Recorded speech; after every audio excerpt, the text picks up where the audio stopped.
মাঝে মাঝে পানির কারণে আমরা পড়তে পারতেছি না। আমাদের মাদ্রাসায় পানি হয়েছে, পানি জলে আমরা পড়তে পারতেছি না। সরকারের বিশ্ববিদ্যালয় আকর্ষণ করে দেয়। আমাদের বঙ্গী মাদ্রাসা, এখানে আমরা পড়তে পারতেছি না। আমাদের মাদ্রাসা তৈরি গেছে। এখানে পানি হচ্ছে কতক্ষণ থেকে? কবে থেকে পানি এখানে হচ্ছে? বৃহস্পতিবার থেকে। বৃহস্পতিবার থেকে। তা তোমরা বলতে পারছো না? তোমরা কি চাচ্ছ? আমরা তো চাচ্ছি ভাগাভাগি করতে চাই, আর এটা না দুঃখ।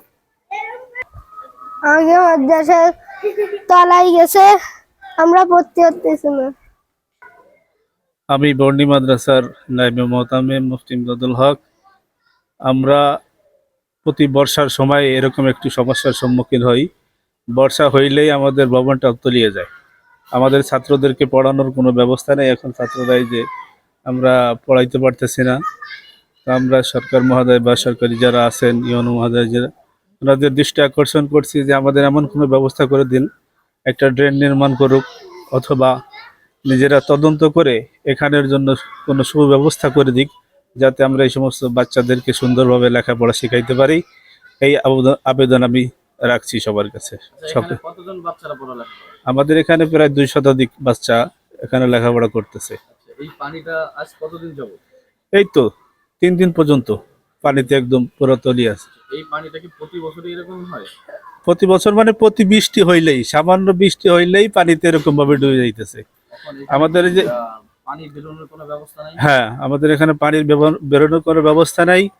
মাদ্রাসার ভিতরে সামান্য একটি ড্রেন হইলে কিন্তু তার পানি ওই ড্রেন থেকে পাস হওয়ার কোনো লাইন নাই, যার কারণে এই সামান্য বৃষ্টিতেই আমরা এই ছাত্রদের ক্লাসের বিঘ্নতা ঘটতেছে, সমস্যা হইতেছে, লেখাপড়ায় খুব সমস্যা হইতেছে। আমি বন্নি মাদ্রাসার শিক্ষা বিভাগের দায়িত্বে রয়েছি। আমাদের এই নুরানি বিভাগটি এখানে প্রায় 200 ছাত্রছাত্রী পড়ালেখা করে। বৃষ্টির মৌসুম আসলেই নুরানির শিক্ষা ভবনটি অনেকাংশেই তলিয়ে যায়, যার কারণে ছাত্রদের লেখাপড়া করানো সম্ভব হয় না।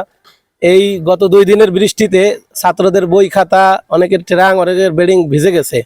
এখন বর্তমানে আমরা এমন অবস্থায় আছি, তাদেরকে ক্লাস নেওয়ার মতো উপযুক্ত জায়গা পাচ্ছি না, যার কারণে তাদেরকে নিয়ে আমরা খুব হিমশিম খাচ্ছি।